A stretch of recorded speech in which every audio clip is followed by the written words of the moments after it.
السلام علیکم میرے پیارے دوستو بھائیوں، کیسے ہو؟ خیریت ہے؟ امید ہے آپ ٹھیک ہوں گے۔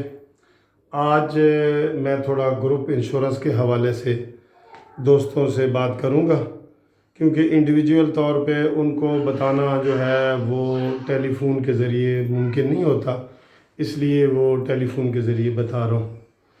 اس وقت میرے پاس جو گروپ انشورنس کے کیس ہیں لاہور ہائی کورٹ میں سب سے زیادہ ہیں اور ہزاروں کی تعداد میں ہیں، اور الحمدللہ سینکڑوں وکیلوں کے کیس بھی ان کے پیرنٹس کے میں ہی کر رہا ہوں۔ یہ اللہ تعالیٰ کی بڑی مہربانی ہے۔ تو گروپ انشورنس کے حوالے سے آپ سے بات کرتے ہوئے پہلے تو یہ بتاؤں کہ لاہور ہائی کورٹ کا جو لاک ڈاؤن کا پیریڈ چل رہا تھا اور پچھلی ڈیٹ ہمارے گروپ انشورنس کی فائنل بحث کے لیے تھی، وہ 6 اپریل تھی، تو وہ جج صاحب چھٹی پہ تھے اور وہ آگے ہو گئی، اور میں نے کہا تھا کہ وہ ڈیٹ بعد میں نکلے گی۔ اب کل سے جو ہے لاہور ہائی کورٹ جزوی طور پہ کھل رہی ہے، ٹھیک ہے؟ وہاں پہ ارجنٹ کیس بھی ہوں گے، نئے داخل بھی ہوں گے، دائر بھی ہوں گے، سارا کچھ ہوگا۔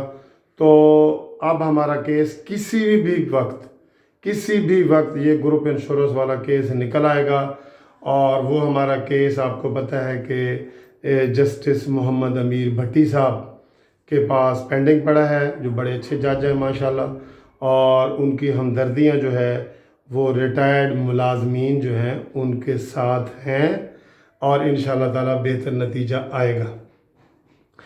آپ کو پہلے میں نے ڈیٹیل سے بتایا، تھوڑا سا سرسری سے پھر بتا دوں کہ گروپ انشورنس جو ہے وہ پہلے کسی کو بھی نہیں ملتی تھی، ٹھیک ہے؟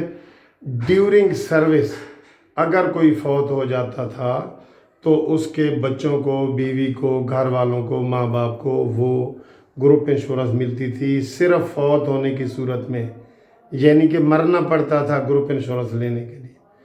تو اس چیز کو عدالتوں میں چیلنج کیا گیا، تو سب سے پہلے جو ہے وہ KPK کی عدالت میں چیلنج کیا گیا، جہاں پہ جسٹس وقار سیٹھ صاحب نے یہ فیصلہ دیا، اور انہوں نے کہا کہ جو ریٹائرڈ ہو گئے ہیں ملازمین ان کو بھی ملنی چاہیے۔ چنانچہ وہاں کے جو صوبائی ملازمین تھے KPK کے، ان کو جب یہ آرڈر ان کے حق میں ہوا تو ان کو ملنا شروع ہو گئی۔ اگرچہ گورنمنٹ سپریم کورٹ گئی، جو وہاں پہ کیس لگا، جس کا کیس کا نمبر ہے CP 11/14، تو اس میں جج صاحب نے یہ کہہ دیا سپریم کورٹ میں کہ بھئی جو KPK کا فیصلہ ہوا ہے وہ ٹھیک ہوا ہے۔ اب کئی لوگ کہتے ہیں جی جب سپریم کورٹ کا حق میں فیصلہ آ گیا ہے تو پھر وہ تو پورے پاکستان میں ہوگا۔ نہیں بھئی، ایسے نہیں ہوتا۔ جو ریٹ پٹیشن ہوتی ہے نا، اس میں اسی کو فائدہ ہوتا ہے جو ریٹ کرتا ہے، ٹھیک ہے؟ یا تو جج اسپیشلی لکھ دیں، اسے ہم کہتے ہیں ان رائم ججمنٹ۔ ان رائم ججمنٹ اگر ہو جائے کہ جی سب پہ لاگو ہوگا، وہ اگر کوئی اسپیشل لکھے تو پھر تو ہوتا ہے، ورنہ وہ صرف اس کے لیے ہوتا ہے جو کیس کرتا ہے، ٹھیک ہے؟ اس لیے جو لوگ انتظار میں ہیں نا کہ جی جب فیصلہ ہوگا تو کریں گے، ان کو بھی بالآخر ریٹ کرنی پڑے گی، جب تک کہ قومی اسمبلی یا صوبائی اسمبلی قانون نہیں پاس کر دیتی۔ جب وہ قانون پاس کر دے گی تو پھر وہ سب کے لیے ہوگا، اس کے اوپر چاہے سال لگ جائے، 2 سال لگ جائے، یہ ٹائم لگے گا۔ اچھا، KPK میں ملنا شروع ہوا، پھر اس کے بعد بلوچستان میں ملنا شروع ہوا گا۔ اب صوبائی لیول پہ بلوچستان کے جو صوبائی ملازمین ہیں ان کے لیے بھی قانون بن گیا ہے، KPK کے جو صوبائی ملازمین ہیں ان کے لیے بھی کیس بن گیا ہے، ٹھیک ہے؟ اب وہاں پہ ان کو مل رہا ہے، لیکن فیڈرل والوں کو ابھی نہیں مل رہا۔ فیڈرل والوں کی جو IC ہے، ICA وہ کہتے ہیں اپیل کو، انٹر کورٹ اپیل ہوتی ہے، وہ IC ہوتی ہے، وہ پینڈنگ پڑی ہے جسٹس اطہر من اللہ صاحب چیف جسٹس کے پاس۔ اس کا بھی کسی وقت بھی فیڈرل والوں کا یہ فیصلہ آ جائے گا انشاءاللہ تعالی۔ اب جو لاہور ہائی کورٹ میں ہمارے کیس پینڈنگ پڑے ہیں، پنجاب کے میں خاص طور پہ بات کر رہا ہوں، اس میں پنجاب کے رہنے والے فیڈرل بھی اور صوبائی بھی جو ہے وہ کیس کر رہے ہیں، اور آپ لوگ کیس کر سکتے ہیں، ٹھیک ہے؟ آپ لوگ کیس کر سکتے ہیں پنجاب کے، میں صرف پنجاب کے کیس کر رہا ہوں۔ مجھے سندھ سے بہت زیادہ وہ بلا رہے ہیں، لیکن ابھی میں نے ان کو کہا میں ابھی نہیں آنا چاہتا۔ جو سندھ کے فیڈرل ہیں یا صوبائی ہیں وہ کرنا چاہتے ہیں، کیونکہ سندھ میں ابھی کوئی فیصلہ نہیں ہوا، لیکن ان کو ابھی میں نہیں جا رہا، ٹھیک ہے۔ اسی طرح پنجاب میں جو مرکزی لوگ ہیں یا صوبائی ہیں وہ کیس کر سکتے ہیں جن کا پنجاب کا ڈومیسائل ہے، اور صرف ایک ڈپارٹمنٹ ہے ریلوے کا جو پورے پاکستان کا کہیں کا بھی ہوگا نا وہ لاہور میں کر سکتا ہے، کیونکہ لاہور ریلوے ہیڈ کوارٹر جو ہے وہ لاہور میں ہے۔ تو جو ریلوے کے ملازمین ہیں پورے پاکستان کے وہ ہمارے ساتھ رابطہ کر سکتے ہیں، سندھ کے، سرحد کے، ریلوے کے صرف، ٹھیک ہے۔ بار بار یہ چیز کہتا ہوں تو پھر وہ غلط فہمی میں یہ چیزیں آ جاتی ہیں، اور یہ کیس چل رہے ہیں۔ اب یہ ہوتا ہے کہ جب ڈیٹ قریب آتی ہے تو مجھے بڑا رش پڑ جاتا ہے، فون آتے ہیں کہ جی ہمارا کیس کرو، ہمارا کیس کرو، پھر میرے پاس ٹائم نہیں ہوتا اور وہ کیس لینا میں بند کر دیتا ہوں۔ اس لیے جو لوگ اس وقت کیس کرنا چاہتے ہیں، جن کو کیس کرنا پڑے گا بالآخر، وہ اس وقت بڑا اچھا یہ ٹائم ہے، وہ مجھ سے رابطہ کر سکتے ہیں۔ ان کو میں آخر میں ٹیلی فون نمبر دوں گا۔ اب کچھ غلط فہمی ہیں جو وہ میں آپ کو دور کرنا چاہتا ہوں۔ ایک تو یہ غلط فہمی ہے، سب سے پہلے پوچھ رہے ہیں جی ہمیں جی کتنا ملے گا۔ کوئی 10ویں سکیل والا پوچھ رہا ہوتا ہے جی مجھے کتنا ملے گا، 15ویں سکیل والا، 20ویں والا، 5ویں والا۔ بھائی یہ ہم نہیں بتا سکتے، اور یہ جو ایک لسٹ چل رہی ہے نا یوٹیوب پہ کہ جی 5ویں والے کو 5 لاکھ ملے گا، 12ویں والے کو 10 لاکھ ملے گا، 16ویں گریڈ والے کو 20 لاکھ ملے گا، یہ غلط ہے، یہ غلط ہے۔ یہ ہم بتا ہی نہیں سکتے، یہ ڈپارٹمنٹ نے بتانا ہے۔ ہر بندے کی لینتھ آف سروس کہ اس نے کتنے سال، کسی نے 25 سال سروس کی ہے، کسی نے 30 سال کی ہے، کسی نے 35 سال کی ہے، کسی نے 40 سال کی ہے، تو اس کی اس سروس کے مطابق اس کو ملے گا۔ جس کی جتنی سروس زیادہ ہوگی نا اس کو اتنا زیادہ ملے گا۔ اس لیے ہم یہ نہیں بتا سکتے، یہ ڈپارٹمنٹ بتاتا ہے۔ ایک یہ غلطی آپ دور کر لیں کہ جو لسٹ چل رہی ہے نا کہ اتنے لاکھ ملیں گے اتنے، وہ غلط ہے، ایک بات۔ دوسری بات، کچھ لوگ یہ کہتے ہیں کہ جی فلانے سن سے کوئی ریٹائر ہوا ہے تو 10 والا کرے گا یا 14 والا یا 15۔ نہیں، جو بھی ریٹائر ہوا ہے، آج ہوا ہے یا 20 سال پہلے ہوا ہے یا 20 سال سے بھی پہلے ہوا ہے، وہ کیس کر سکتا ہے۔ اس کے لیے کوئی پابندی نہیں ہے، بار بار یہ بتا رہا ہوں، کوئی پابندی نہیں ہے۔ ہر ریٹائرڈ ملازم جو ہے وہ کیس کر سکتا ہے، گریڈ 1 سے لے کے 22 تک، ہر بندہ۔ ایک یہ کریں۔ دوسرا، یہ کچھ لوگ کہتے ہیں جی ہم نے گولڈن شیک ہینڈ لے لیا ہے، بینک والے خاص طور پہ کہتے ہیں یہ وہ۔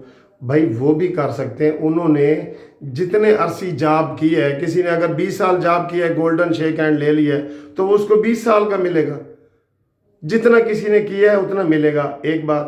اور ملے گا کس کو؟ بھائی یہ بھی میں بتا چکا ہوں کہ جس بندے کی گروپ انشورنس کٹتی تھی وہ کٹوتی ہوتی تھی، اس کو ملے گا، اور کٹوتی سب کی ہوتی تھی، ایک بات۔ اور ایک اور غلط فہمی دور کر دوں، یہ آرمڈ فورسز والے جو فوجی حضرات ہیں، سپاہی ہے، بریگیڈیئر ہے، جرنل ہے، کرنل ہے، تو ان سب کو بھی مل رہی ہے، ان کی بھی گروپ انشورنس کٹتی ہے، ان کو بھی اسٹیٹ لائف ان کی بھی کاٹتی تھی، تو یہ لوگ بھی کیس کر سکتے ہیں۔ آرمی والے، ایئر فورس والے، نیوی والے، آرمی والے، سب یہ لوگ بھی کر سکتے ہیں۔ یعنی کہ ہر گورنمنٹ ملازم ہو، پرائیویٹ نہیں، گورنمنٹ ملازم کیس کر سکتا ہے۔ یہ ساری غلط فہمیاں آپ دور کر لیں، ٹھیک ہے۔ تو اب ہماری چونکہ لاہور ہائی کورٹ کھل گئی ہے، جو ہم نے کیس کیے ہوئے ہیں وہ انشاءاللہ کسی بھی وقت وہ ڈیٹ نکلے گی، اور ہمارا فائنل سٹیج پہ آیا ہوا ہے۔ اب جو لوگ نئے ہیں اور وہ کیس کرنا چاہتے ہیں اور ہماری اس پٹیشن میں شامل ہونا چاہتے ہیں جو جسٹس امیر بھٹی صاحب کے پاس پینڈنگ پڑی ہے، ان کے لیے ہے۔ اور ان کو یہ خوشخبری میں بتا دوں کہ پنجاب میں بھی 2 کیس ہمارے حق میں ہو چکے ہیں۔ ملتان میں جسٹس جواد ایس خواجہ صاحب نے کیے ہیں، جواد حسن صاحب نے کیے ہیں۔ وہ ایک 4 وہ پرسن تھے، انہوں نے کیس کیا، پروفیسر ابراہیم وغیرہ، ان 4 کی حد تک آرڈر ہو گیا ہے۔ اور ایک رانا شفیق صاحب تھے، انہوں نے لیدر ریٹ کی تھی، اس کی حد تک ہو گیا ہے۔ تو یہ سب کے لیے نہیں ہوتا، ریٹ میں یہ ہوتا ہے بھائی جو ریٹ کرے گا نا اس کو ملے گا فائدہ. یہ نہیں کہ آپ انتظار کرتے رہیں کہ جب جی فیصلہ ہوگا تو تب میں کروں گا. وہ میں نے بتایا کہ جب قانون بنے گا تب سب کو ہوگا, اس سے پہلے نہیں. اس سے پہلے آپ کو رٹ کرنی پڑے گی. ٹھیک ہے, آپ انتظار نہ کریں, آپ کو رٹ کرنی پڑے گی. تو یہ ساری چیزیں تھیں جو غلط فہمیاں تھیں جو میں نے آپ کو دور کر دی ہیں. اب آپ جو کاغذ آج کل مجھے بھیجیں گے, کیونکہ لاک ڈاؤن کا زمانہ ہے, ٹی سی ایس, لیپرڈ اور یہ پوسٹ آفس وغیرہ یہ سارے بند ہیں, تو آپ کو صرف آپ نے 2 کاغذ مجھے واٹس اپ کرنے ہیں میرے اسی موبائل پہ. جو آپ کو میں موبائل نمبر دوں گا نا, اس کے اوپر آپ نے واٹس اپ کرنے ہیں. ایک تو شناختی کارڈ کی کاپی, دونوں طرف سے تصویر کھینچ کے, دونوں طرف سے, اور ایک اپنا ریٹائرمنٹ کا لیٹر. اگر ریٹائرمنٹ کا لیٹر کسی کے پاس نہیں ہے تو پینشن بک کے پہلے پیج کا پہلا صفحے کی تصویر, پہلا پیج بس. ٹھیک ہے, یہ جس سے آپ کا نام, پتہ, ولدیت, ساری چیز, ہر چیز لکھی ہوئی ہوتی ہے.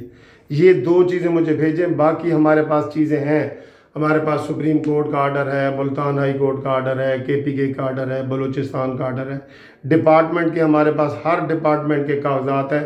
وہ بھی ہم نے ساتھ لگانے ہوتے ہیں. وہ آپ کی ذمہ داری نہیں ہے, وہ میری ذمہ داری ہے. ٹھیک ہے, وہ میری ذمہ داری ہے, میں نے لگانے ہیں, وہ میں کر دوں گا. تو اب جن لوگوں نے میرے دفتر آنا ہے ان کو دفتر کا ایڈریس بتا دیتا ہوں, پھر ٹیلی فون نمبر بتاؤں گا, تو اس میں آپ کر سکتے ہیں. میرے دفتر کا ایڈریس یہ ہے, Munsif Awan advocate, supreme court, Munsif building, 1 Turner road, Lahore high court, Lahore. یہ جو لاہور ہائی کورٹ کا بیک سائڈ والا گیٹ ہے اس کے بالکل سامنے میرا دفتر ہے. یہ اس کے اوپر آپ آ سکتے ہیں, دیکھ سکتے ہیں, وہاں مل سکتے ہیں ٹائم لے کے, ٹیلی فون کر کے. لیکن کاغذ بھی بھیجنے ہیں تو ٹیلی فون کر کے. یہ میں پہلے ہر کسی کو بتاتا ہوں, جو ٹیلی فون کے بغیر کرے گا اس کو میں انٹرٹین نہیں کروں گا.